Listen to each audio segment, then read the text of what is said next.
Samantala, tumanggap pa rin tayo ng report Pangulong Bongbong Marcos. Ipinatawag ang Chinese Ambassador to the Philippines na si Jing Quan kaugnay ng concern sa national security kasunod ng tensyon sa Ayungin Shoal. Detalye ng balita mula kay Joshua Jimenez.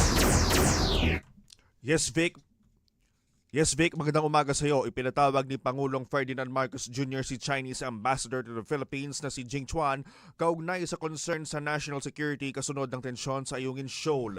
Sinabi ni Palace Press Officer Tony Claire Castro na nakipagpulong ang Pangulo kay Quan matapos masugatan ng isang tauhan ng Philippine Navy sa engkwentro sa Chinese Coast Guard sa pinagtatalunang katubigan.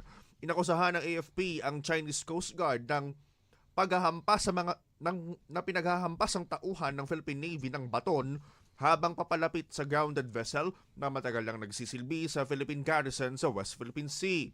Para sa Radyo Agila, ko si Joshua Jimenez, matatag, matapang, matapa. Maraming salamat, Joshua Jimenez.